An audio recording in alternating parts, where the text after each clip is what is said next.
indivisible, with liberty and justice for all.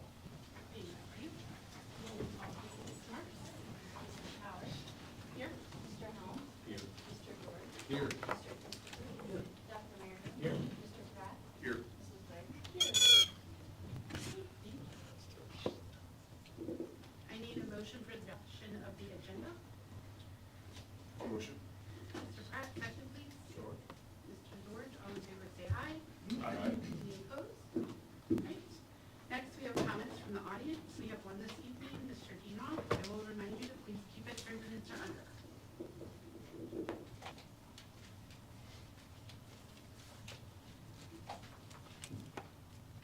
Good evening, members of the Board of Education. My name is Arnie C. A.C. Dinoff, running for the Board of Education in April.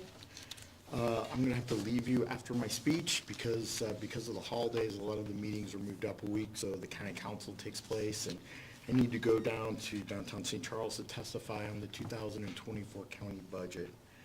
I just wanted to wish all of you a Merry Christmas, a Happy Hanukkah, and a Happy New Year, and hopefully we'll have some really great educational news from the state legislature in the next 3 months in Jefferson City. I would ask that you all get involved and get involved in the process, visit with legislators, go down on legislative days, go down on your own time and go to the Education Committee and testify on the bills that are really facing education across the state, and especially St. Charles County and Fort Zumwalt School District. Now, I'd like to request that the Board of Education direct the superintendent and the chief financial officer to please publish and place onto the district's website the 2022-2023 fiscal audit and financial statement. I think it's imperative that we share that with the public, and the public gets to dive into that, read that information, and understand it. Last month, I brought to your attention that there is one director for sure, possibly another director, that is doing business with the school district. And I feel that that's unfortunate, that you're not supposed to make or derive any financial reward or financial backing from the school district.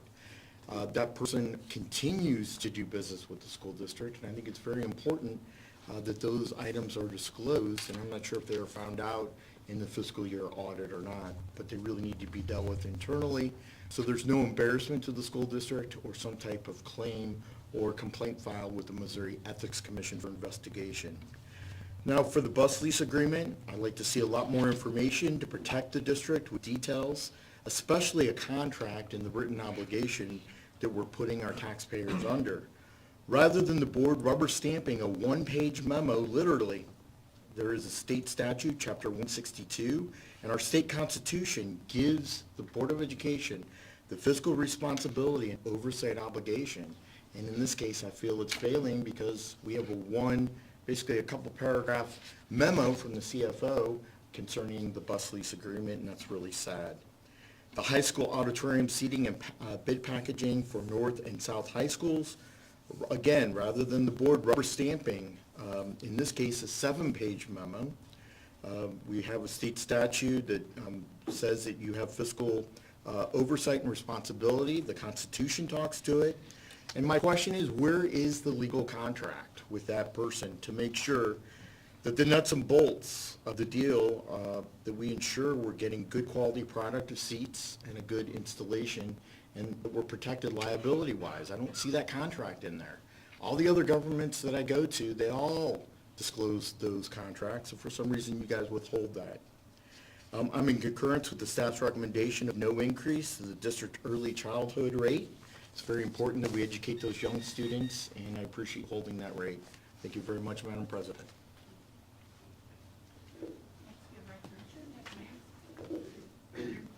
Recognition tonight is our boardroom art displays. Just want to recognize the individual schools that provided this evening.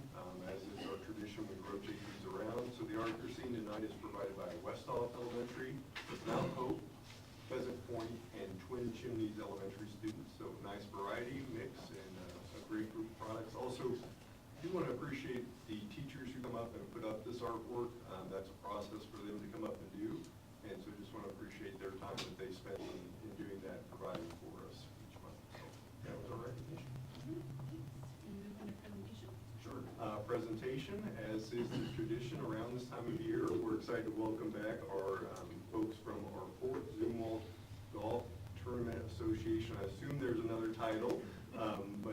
Diane Papageorge is here along with a few other folks. And Diane, if you want to bring everybody up and introduce and kind of give us the rundown of what we have going on, that'd be great.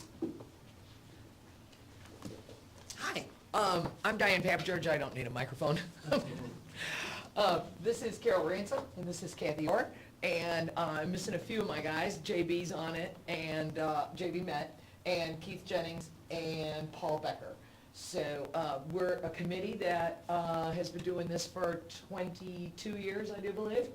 And it's for the Special Olympics. And this year, is she here? Yes, Laura Smith is right here. Oh, hi. What are you doing over there? Hi. We usually, we give money every year for the Special Olympic uniforms, and this year we doubled our money. We are giving $7,000 this year. I'm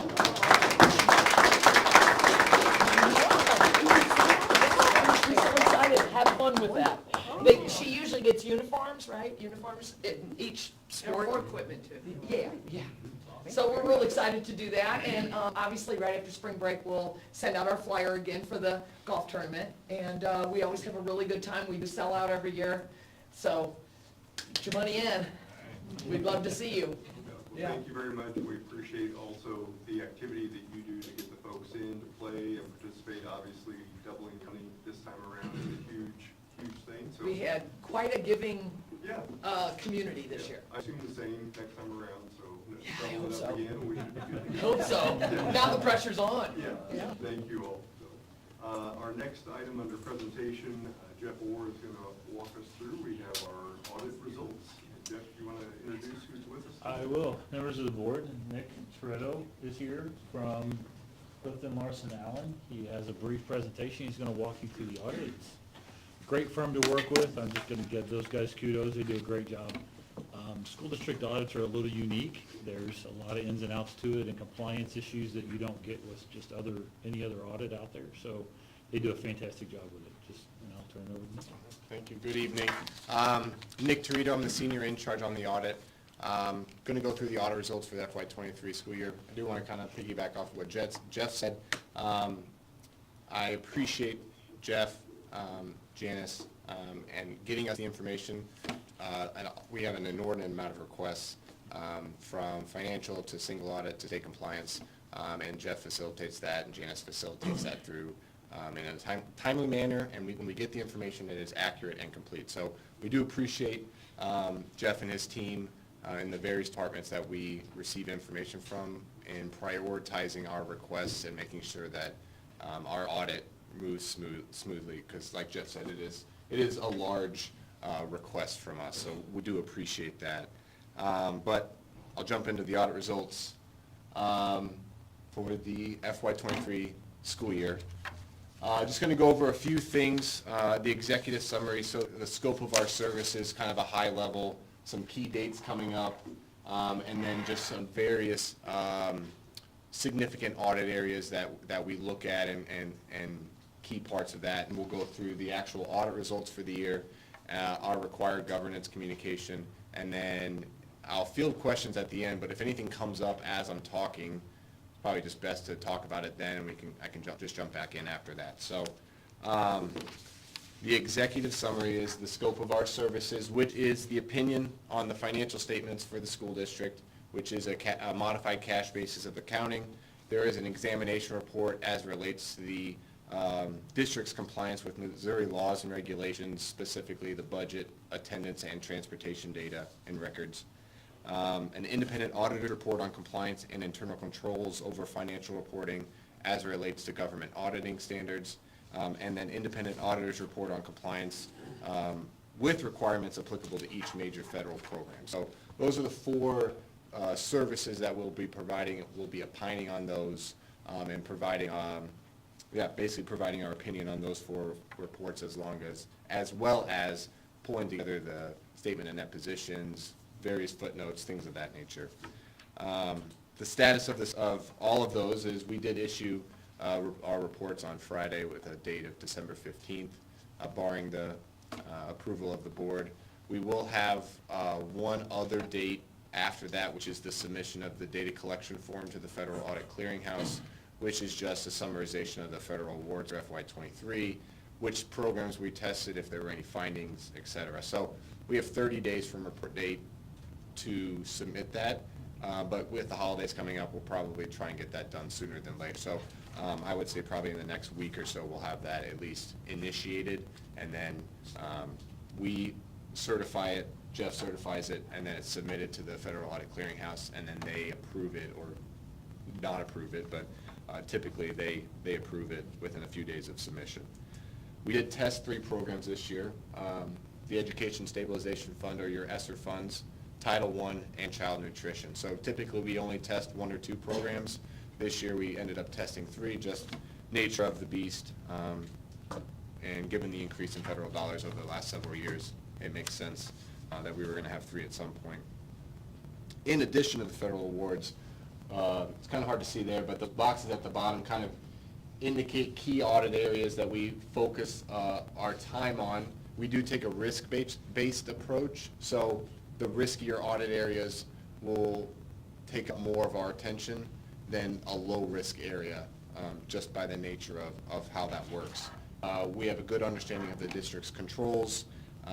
We focus a lot on revenue recognition, making sure that if it's recorded, that it's recorded and reported in the correct period. General and payroll disbursements, bonds, notes, leases that the district has. There's a new leasing standard that was implemented this year. Cash and investments, and then as far as the revenue recognition, there is property tax receipts that we do look at. We get confirmations on those. That's a large dollar amount on the district's local revenue. So those are just kind of a slew of things that we look at that we would consider higher risk than other areas.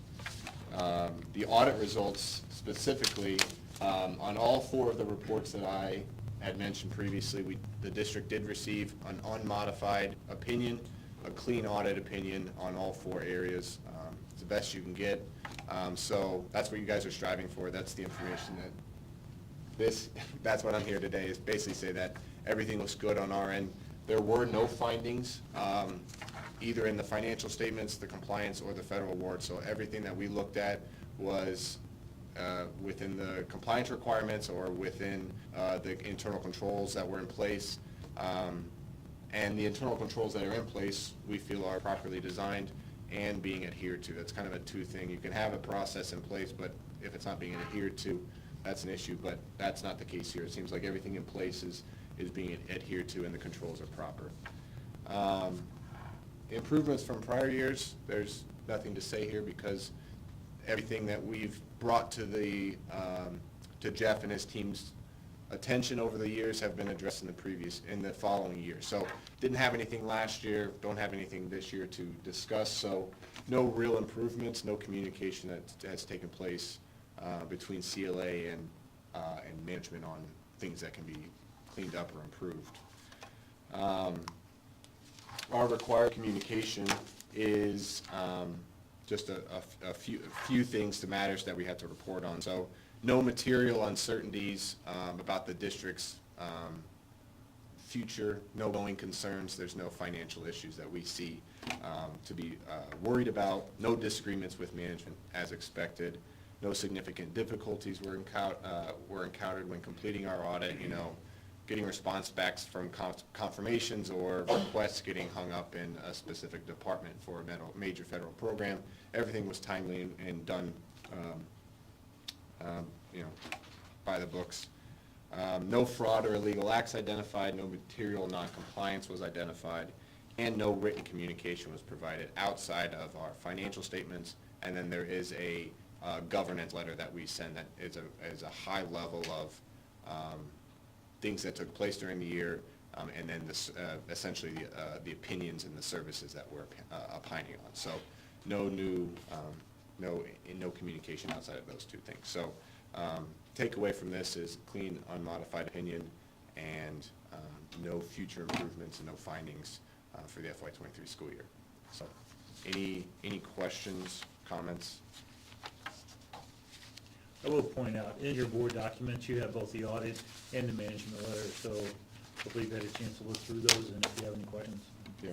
Nick or I'd be happy to answer. And if you don't have if you don't have a question now, but you think about it tomorrow, you can always, Jeff can always give you my email or phone number, and we can talk through anything. But if you guys have something now, I'm more than happy to try to answer it.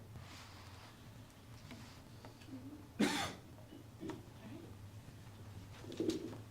right, with that, I need a motion to approve the 22-23 district audit of public service financial statement as presented.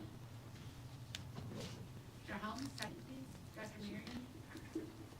All in favor, say aye. Aye. Any opposed? All right, thank you. All right, thanks, guys. Thanks. I'll get that. All right, next we have our consent agenda. I need a motion to approve that as presented. All right, Mr. Christopher, second. Mr. Helms, all in favor, say aye. Aye. Any opposed? All right, and our financial reports. There's the word to direct your attention to the monthly financial reports, specifically the financial summary for November 2023. Monthly fund balances for November totaled $83,437,923.24.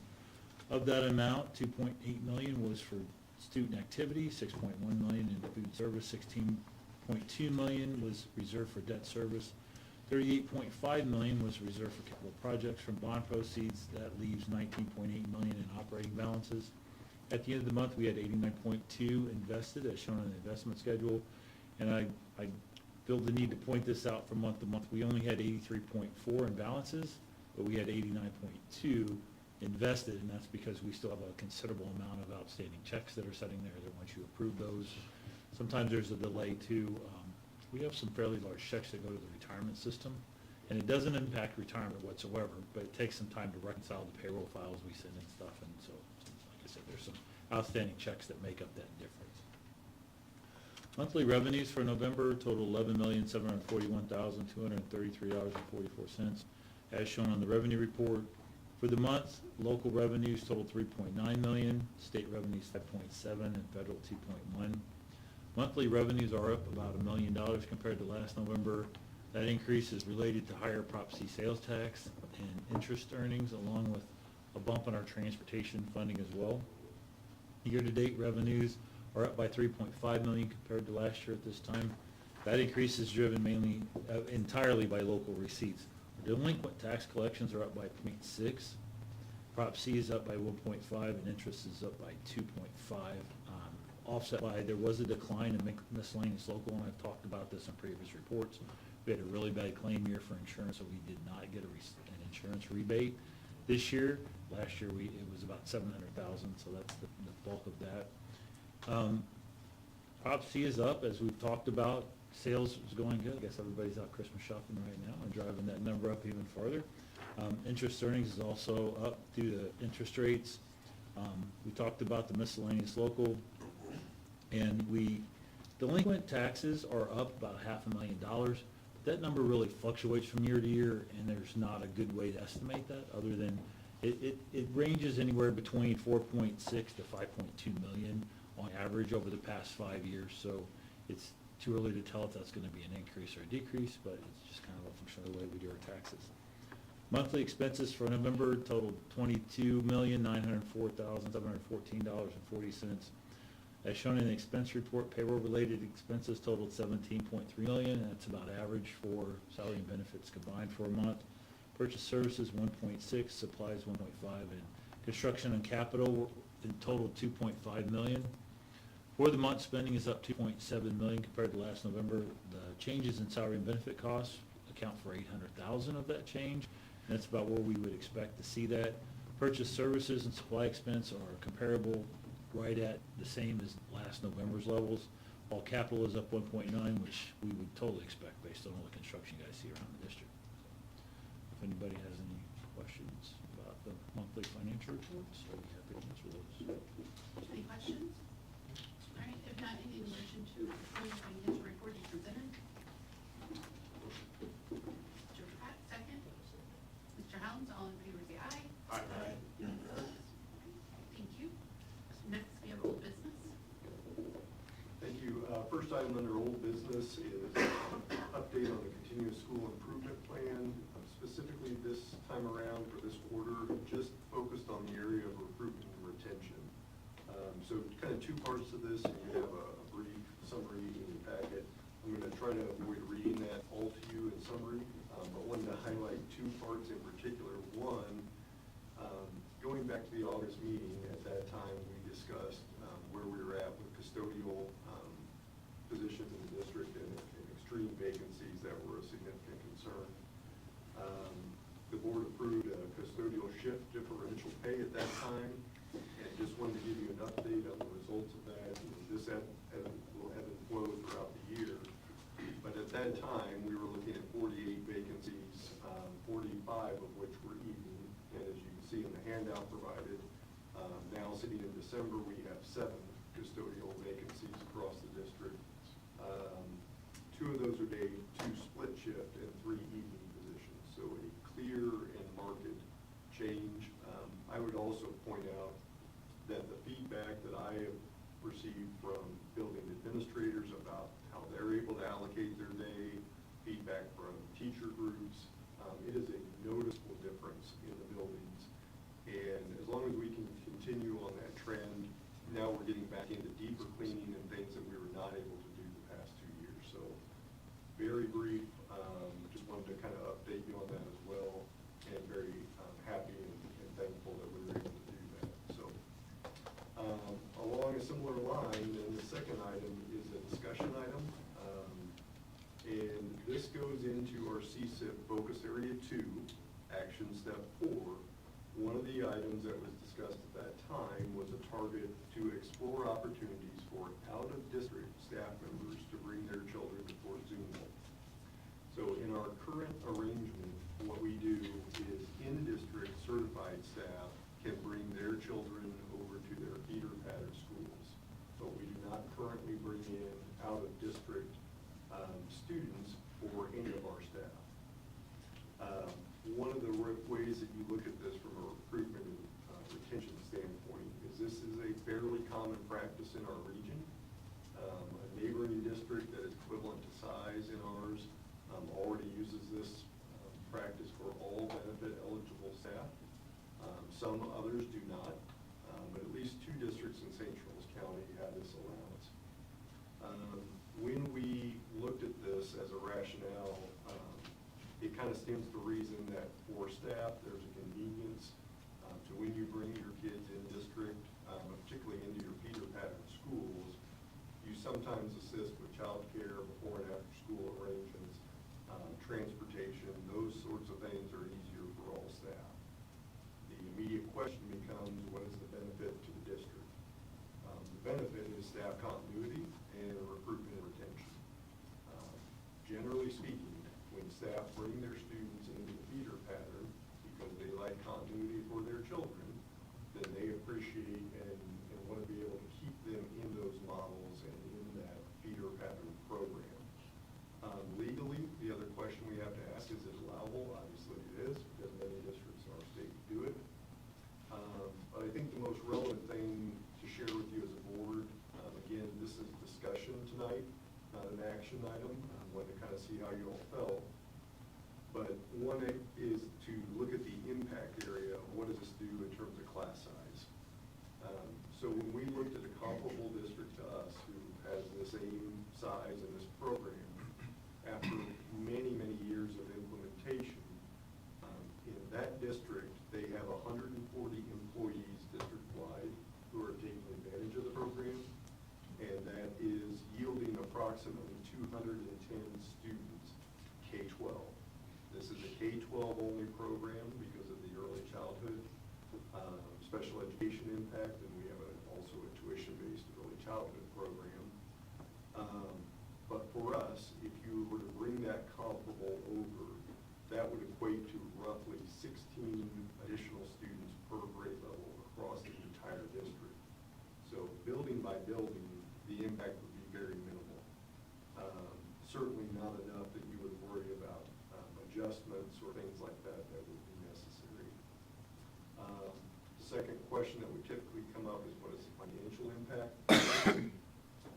Under the law and the provisions of finance related to student attendance, we are allowed to claim attendance for these students if the board were to go in this direction, which would yield us figure of $6,900 plus Prop C funding of $1,300.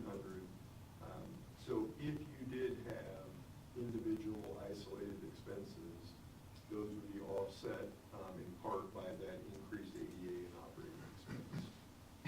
So when we look at that overall, the only other thing I would mention in your packet is if this is the intent of the board to move forward with this, what the next step would look like is we would come back with policies and procedures that would also safeguard some things in the district in terms of individual class sizes or buildings that may have higher enrollment by grade level.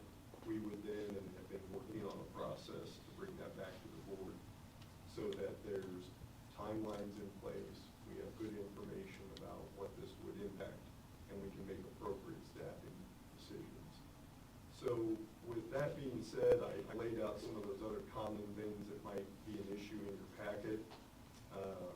What we would look at doing is considering allowing all full-time benefit eligible staff with in-district students, also, or jumping to a separate part of this.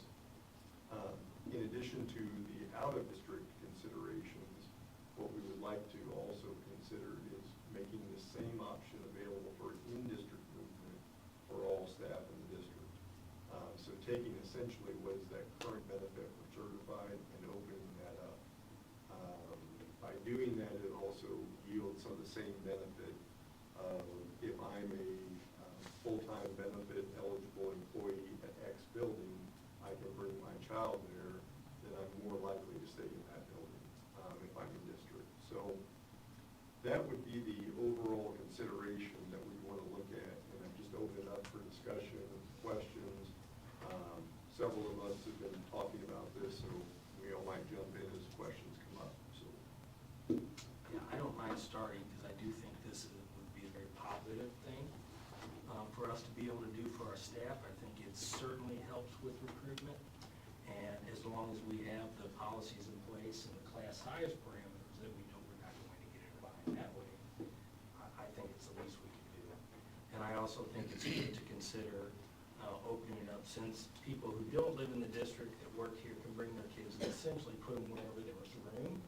I think opening that same thing up to our existing staff only makes sense as well. So as long as the financials seem to make sense and the class size parameters can be managed, and I know they can, it happens all the time, I would certainly go on record as being in favor of this, but I hope that we continue to work on it. Yeah, I'm definitely in favor of it as well. One thing that I do wonder about is if it's a situation where we do have a class set, we're at its max, and then we have a kid transfer in, like that's legitimate, new resident, all that good stuff. And now we have a classroom, and now it's overpopulated. Now, how do we, is that something where that student will then be the one who's the child of the teacher or a boy? How do we do that? Is that going to be affected at all, or are we just going to continue on with business as usual, and just trying to make sure we adjust it? That's the only thing really concerns me, because I don't want to get in the habit of creating a scenario where we're overwhelming teachers, just because of kind of how things ended up, Yeah, I think one of the things that we talked about is, in this process, you set your thresholds very early in terms of if you're a staff member who wants to take advantage of it, so that we know that piece.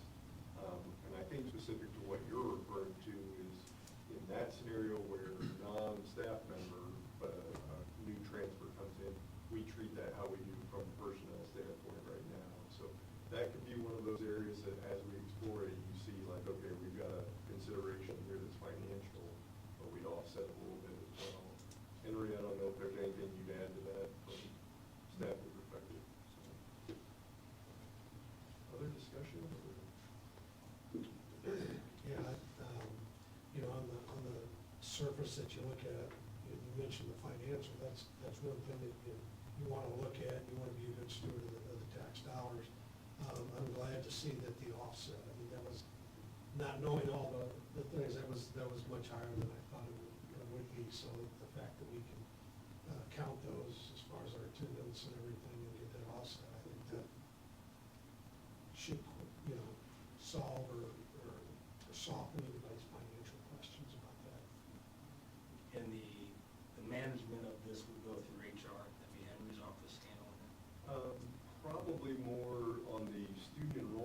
said, we'd be doing that through John's office. He'd be working with the policy, Henry would be working a little bit more I on. was just hoping we could have Henry more to do. I think We want to, if we have to give it to John, I guess. Why aren't your hands moving?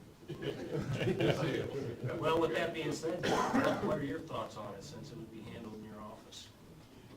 I think it's a great opportunity to not just retain some of the staff that, you know, for family reasons, may be looking to have to move to other districts, but I think it'll be a huge incentive to bring in staff. From my experience, this has been a huge benefit, especially for more of those support staff or classified staff ranks, because you may be someone who's full-time benefit eligible and a nighttime custodian, and you may make the decision to come to Fort Zumwalt because you want your child to attend Fort Zumwalt. From a departmental standpoint, this is something that should be relatively easy to navigate. The policy should be pretty broad, but as far as our procedures, those will be very well defined and very detailed so that everyone, in full transparency, they will know exactly what the class size numbers need to be in order for them to be eligible. And we will do it well in advance of, you know, HR having to have final numbers for projections. So as far as staffing goes, Henry will have what he needs to look at class sizes and make those projections. So I think it's a win-win for our employees and for their kids. Thank you. Mr. Orr, what are your thoughts? Money man? As long as the numbers work, I'm good. Any other items of discussion? Are there any known, does anybody, has anybody heard of any known pitfalls that could possibly happen with this that other districts have experienced already prior to what we can conjure up on our own and might possibly happen? Yeah, a couple of the things that you look at, obviously, any situation where you're working with an employee group, you're gonna have employees who leave the district, and that can set up a challenging situation when an employee leaves. But you stipulate a policy that says when employment ends in the district, then eligibility for this program ends. And then you try to factor in the child element there and be humane and work through that process as best you can. That's probably the most obvious. You could have some outlier situations where students of particular high needs might move into the district, and you want to work within your financial obligations to do that. However, in that case, you also would be able to access the high need fund for exceptionally high cost and offset those expenses through an existing special services program. So I think those are probably the two big ticket items to me. And having experience with this in another district, I'd say that's right on. It's tough when an employee, God forbid you had to let them go. It's tough to have to remove the kid too, but you would. So we have to understand that going in. And I'd say the other thing that's, you just be aware of, and I think and it wouldn't change my opinion on whether we should do it because I'm in favor, but it's a hard thing to change once you implement it. So if we implement this, we need to be thoughtful and make sure that we're all in, because I don't think it's something we would ever want to change. Because I've lived through that, Yeah. barely. And that is not fun. And that, yeah, so that's what. But if we are looking for implementation for next year, I'm kind of sensing the group seems to be in consensus with this. We will come back in January with some policy and programming structure. At that point, after you've had some time to consider it, we will walk back through it and then make a decision on action at that time. And I would encourage any of you, if you think of anything during the time, to reach out to Paul and ask questions. And I've had a lot of time to think about this because we've been discussing it for quite some time. And I know things will pop in my head, and what about this, how's this gonna be handled? So if anybody has it, please reach out. And if they don't know, they'll reach out to people they know and look into it, so. All right, thank you all. Next item under old business is also for me, facility planning. As you are aware, I notified you that we had a emergency change order that we had to go through at North Middle School. place many, many, many years ago actually exist. If I can reach my board. Just give me a second. Basically, as they were going through it, engineering and the design work on this, they were going with the as-built information, assuming where those current sewer lines were going to exist. And as they went in to link up to that, they discovered that there's actually a 2-foot drop, 2 foot lower, between where we need to link up and the existing lines underneath. So at that point, their decision is either to stop work completely, given what's involved, or do the emergency change order, which will allow us to proceed. And so you have the memo for you tonight from Lisa Kester. But what we've done is, through the process, a time and material not to exceed price for the scope of the work. So phase 1 is the emergency order that's already underway. Phase 2 is technically not an emergency order, but it's the action that will take place when they get into the existing building. So since both of those had to be approved at the time, I did it under the emergency work order. And what I would ask for you tonight, like we've had to do a few times here, is to ratify that decision, just approving that the work that's taking place was appropriate. And I'm happy to answer any questions. So you said the original work order was for, the emergency work order was for $28,000, first of the frame. And that's for the 2-foot difference between the two sets of pipes? Yeah. And what's the 14-foot? So the 14 is in the second step of doing this. When they go into the existing building, they Okay. know that they're going to have to adjust their price because it wasn't accommodated for in the original bid. So just making sure that we don't then come back, start to do that next layer of work, and then have to do another emergency work order. It's essentially just bringing this into the original bid. That was my question.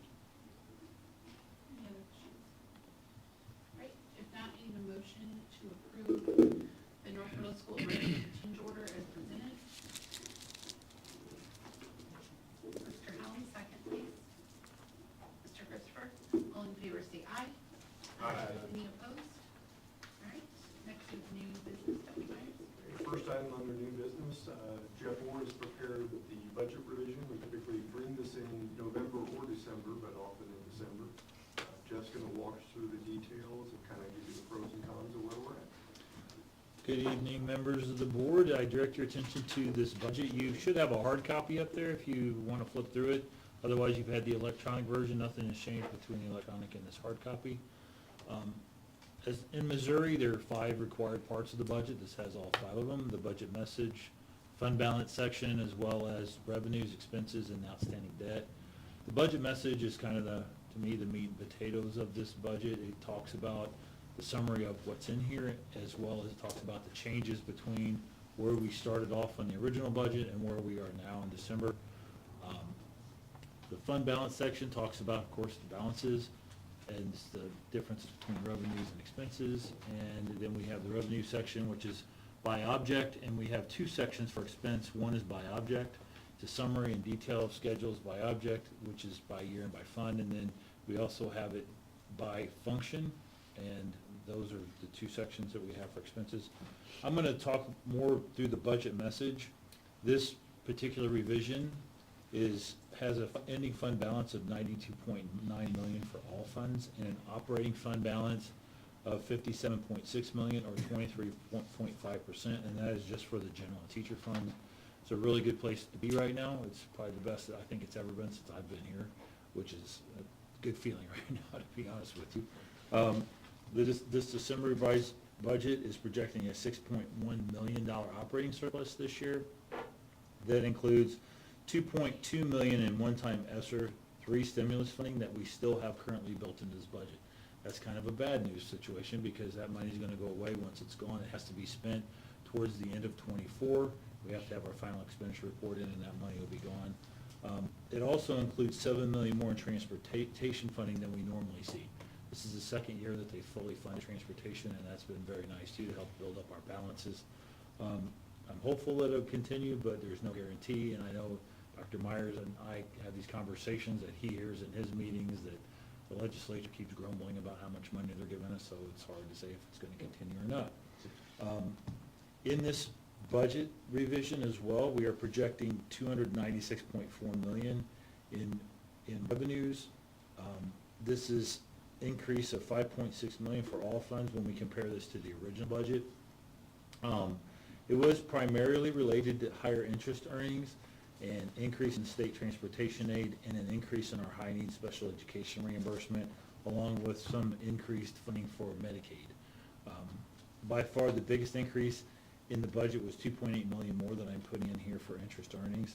Our average yields have went from 3.8% last year around the same time to over 5.3% right now. And we're looking to actually, we have some money, we just got a large payment in for tax receipts, and we're looking at maybe getting around 5.6% for that for right now, so that's really good news. At the state level, we're also expecting an increase of about 1.5 million more in transportation and high needs combined. And both of those are driven by expenses from the prior year, so as we spend more money on those two programs, there is, when we submit our financial reports to the state, we get a portion of that reimbursed. So as those numbers go up, as long as they appropriate adequate funding, we should see a relative increase in those two line items as we go forward. At the federal level, revenue is projected to increase by 1.1 million, and a lot of that is due to that Medicaid funding. We actually provide services to some of our special ed kiddos that are claimable under the Medicaid program, so we've started to see some higher reimbursements as that's continued to go on over these last few years, and it's been nice to get some reimbursement for some of that cost that we're required to put out.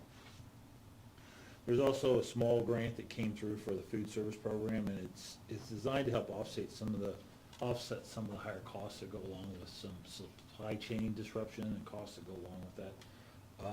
Again, that's COVID relief funding, so once that's gone, I probably won't see that continue much longer. Expenses in the 23-24 December revised budget are projected to be $333.3 million for all funds. Overall, our expenses are increasing in this budget by $3.1 million. The majority of this is related to salaries for our staff, $2.8 million to be exact, and that there was some offset of about $337,000 in fringe benefits. It's a little bit lower in the medical expense part, offset by actually an increase in premium and workers' comp. Those two items fall into the fringe benefit bucket. A large portion of the salary changes were related to, Dr. Myers talked about, that shift differential that we put in place for the night custodians. I think that's about $550,000 of that change, and it's actually doing the job it's designed to do. Another large portion had to do with adding some additional costs for the mental health professionals. We've added some additional positions. And when I start the original budget, I really start working on that back in March, April-ish timeframe, so I can't always factor in everything that's going to happen by the time I bring it to you and then changes up to this point. That's kind of why we do these December and then another revision in May. There were also some certified positions that at some point had been vacated and omitted from my original budget that I had brought to you guys, and I needed to add those back, and that was about $1.1 million. Actually, for the certified specifically, it was about $700,000, and there were a couple $100,000 in administrative positions too that added back in there. Some other notable changes were related to supply spending on student activities, and we added a small safety grant. It was about $300,000 that was the state gave us, and we're doing window film and some camera upgrades at the buildings, which will help out with that. It was also necessary to add back some purchase services that account for some of the remaining ESSER 3 funds that I have available that we have to get spent by the end of the year.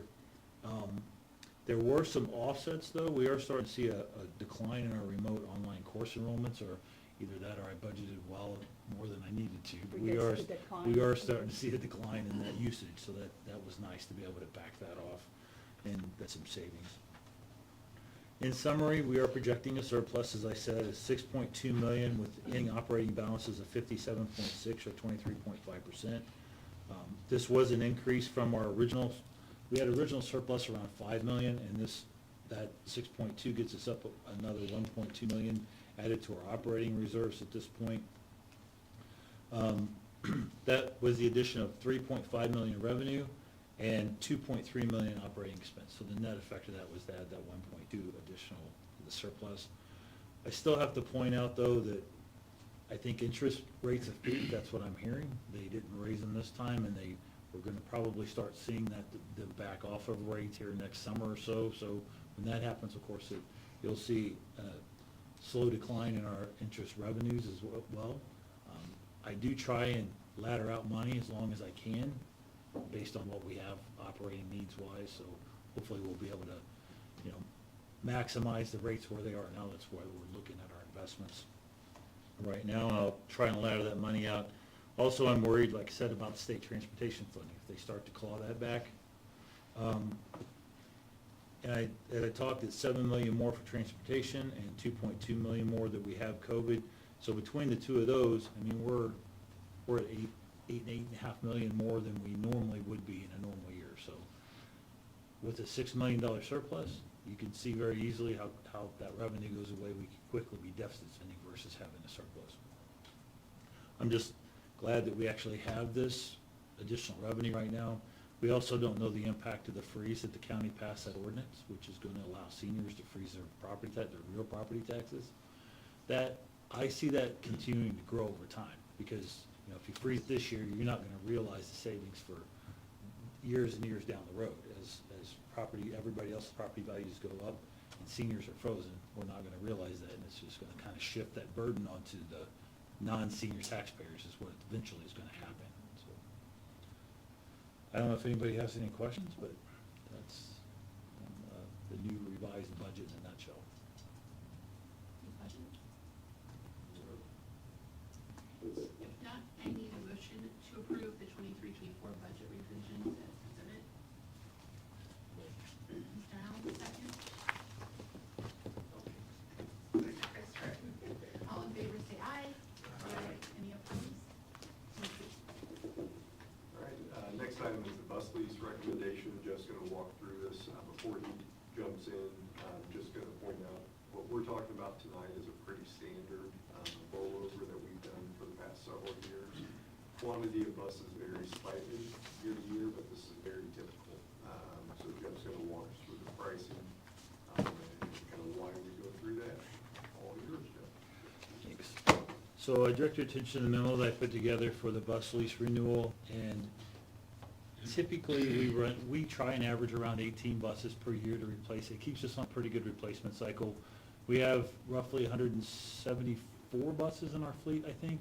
So if you do the math on that, that kind of keeps us on about a 10-year replacement average.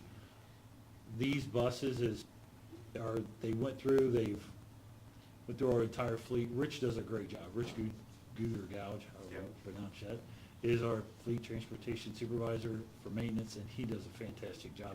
Met with him and Jeff Swepker, and we looked through these. A lot of these buses we're turning in are actually old propane, and we've had some minor issues with them over the years. I will say the manufacturer did support us along with the bus sales company on making sure that we didn't have to pay for some of the issues that came along with those, because they were kind of brand new back in the day, and so they were still learning. But anyway, the buses that we're asking are 18. They're here listed in this memo. 10 83 passenger with no luggage, 2 83 with luggage, 3 77 passenger propane.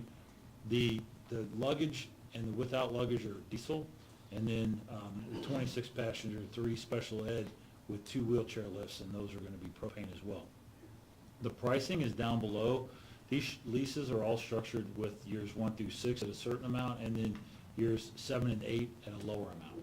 So there are going to be 2 different lease structures. One will be lease purchase, so that means at the end of the 8 years we will actually own those buses, and the others are, I want to put those on an operating lease, and the reason for that is because right now they're slated for just special ed, but if they have to be shifted over, and I've talked to Jeff Schwepker about this, to early childhood special ed, then the operating lease allows us to claim those buses and get reimbursed for those payments. If they are a lease purchase, we do not get reimbursed for early childhood special ed buses.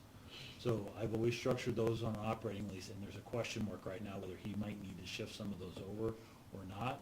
So it's just, it costs a little bit more, but by doing a lease purchase in this right now, I think we're going to save around $133,000 versus if they were all on operating leases versus lease purchase. But like I said, I'll try and save as much money as I can. Also, this is just a memo recommended, with the recommended pricing. There will be lease documentation later on down the road that I'll have to bring back to you for final board approval.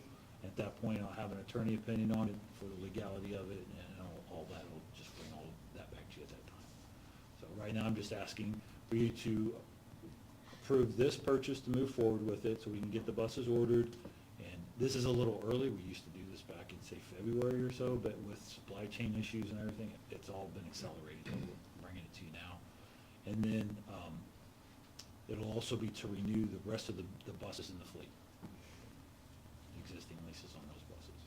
I do have a question, and I think a couple other people have the same question. What all does the lease include?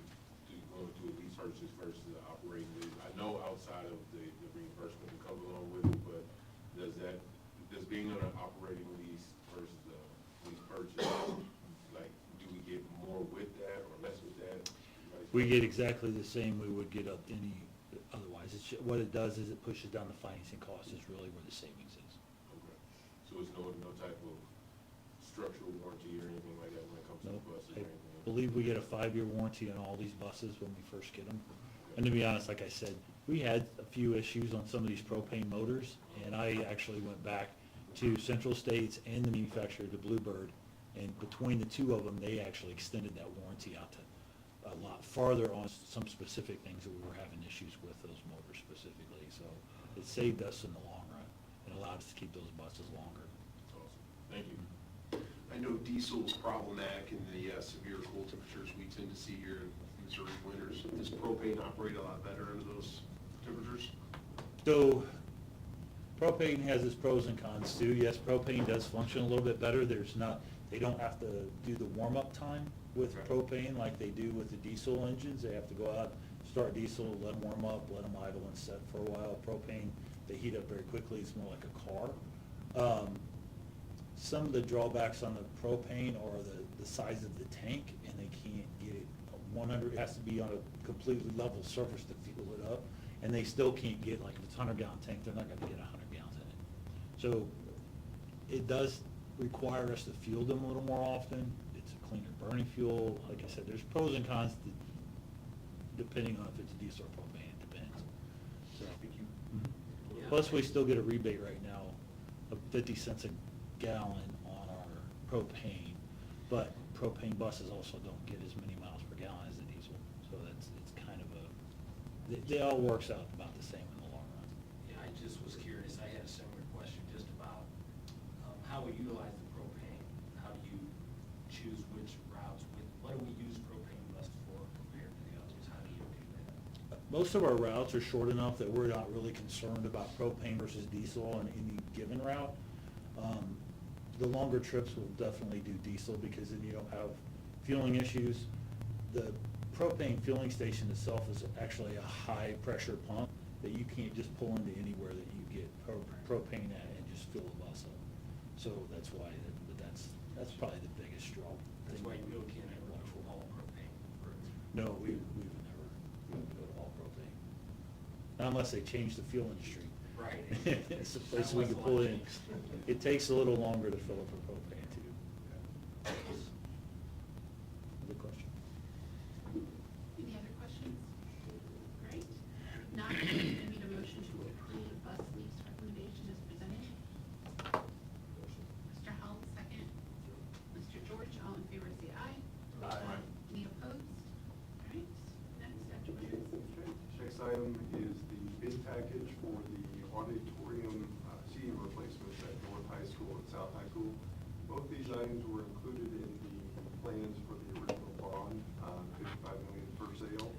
So we have taken those out for the bidding process. In both cases, Irwin Seating came in with the lowest bid.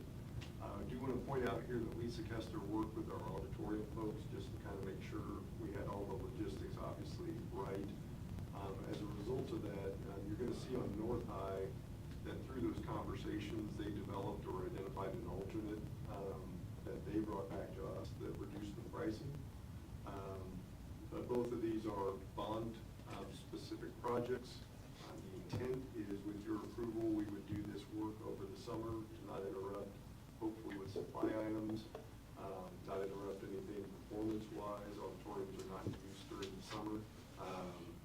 And we would walk through those if you have any questions about the replacements themselves, but it would be for both facilities and all the chairs. North High in particular is definitely in need of a replacement of their chairs, and South High is the same, but priority-wise, definitely North High School.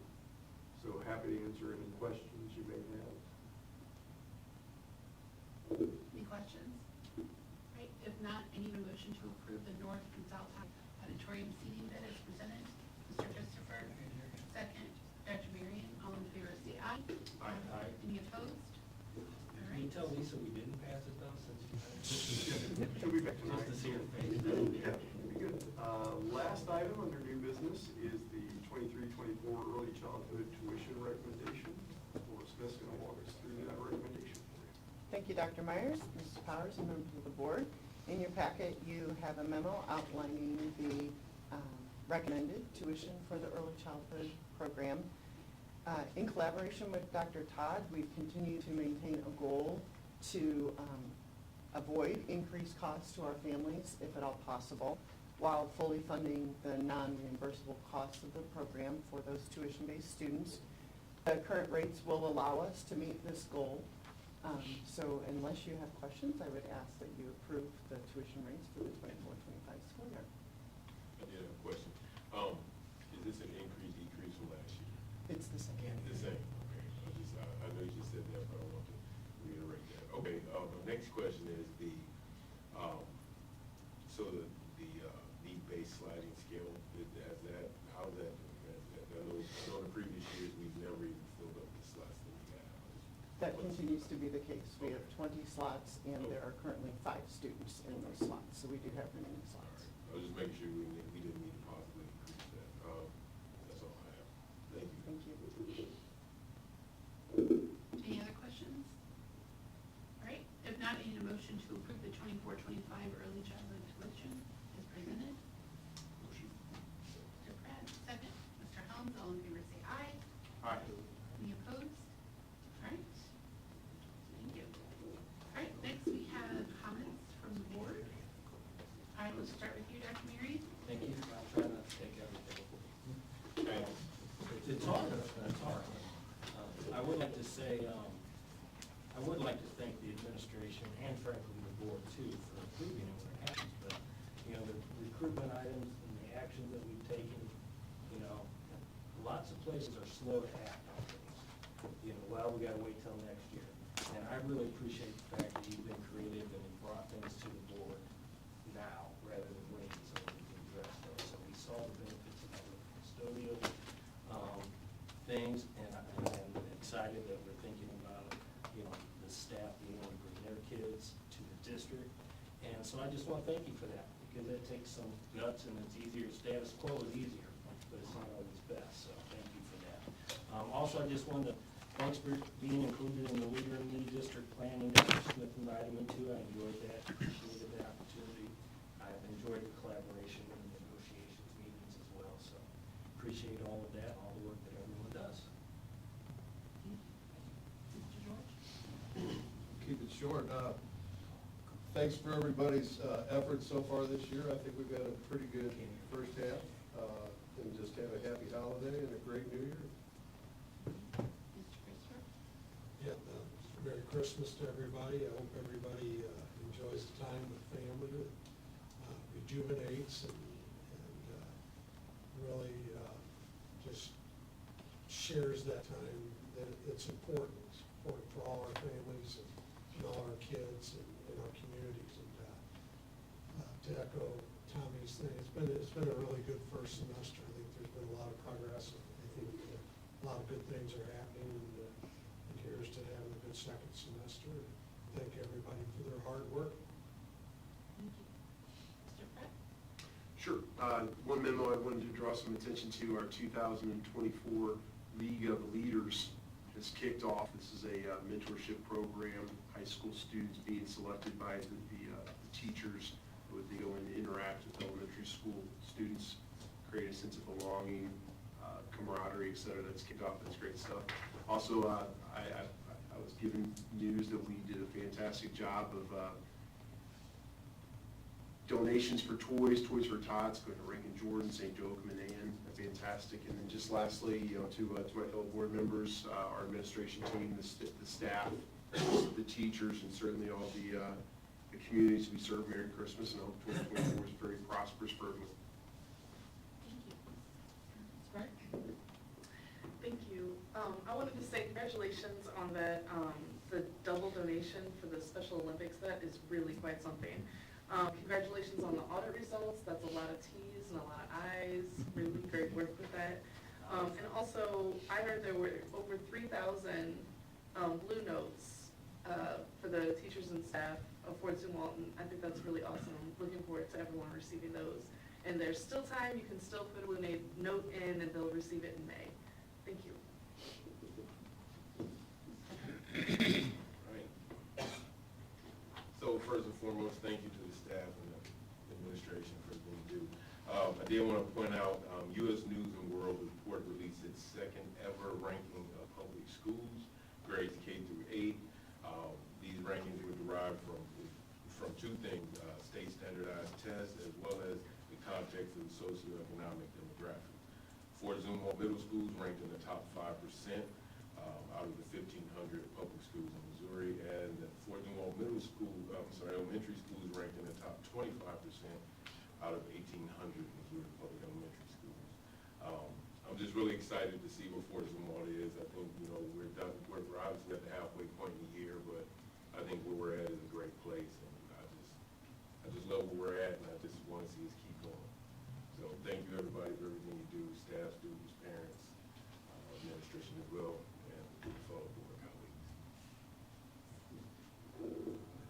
We also, South High got the Blue Ribbon Award, which is, there's what, 350 across the country that are doing that. So pretty big award. They held a student-based assembly, which was really awesome. Several of us were able to attend it. It was great because the kids were the MCs. They were talking and doing the stuff, which is what we want to see if the kids take that ownership. For me personally, it was awesome being there. That's where I graduated from. And when you go back to your high school, you want to see that it's constantly growing. And walking in those doors and seeing that growth, seeing the awards everywhere, seeing my old teachers that are still there walking the halls that have come back from retirement because they love it and they don't want to stop being there, that goes really far. And that's because of our teachers and all of you guys and our kids and the community that we all live in, and that we all value that education. So honestly, thank you. I want all of our kids to feel that way when they go back to their schools, and keep growing the way that we have been. And I hope all of you have a wonderful holiday season. With that, we are going to go in closed session. I'm going to find my right thing to say. I always forget. All right, I need a motion to go into closed session in accordance with RMSO 610.021 to discuss the approval of the minutes from October 16, 2023. It's only because we haven't had a closed session after that, so that's why we're approving this stuff from October. It includes hiring, firing, promotion, and personnel and legal matters. Need a motion, please?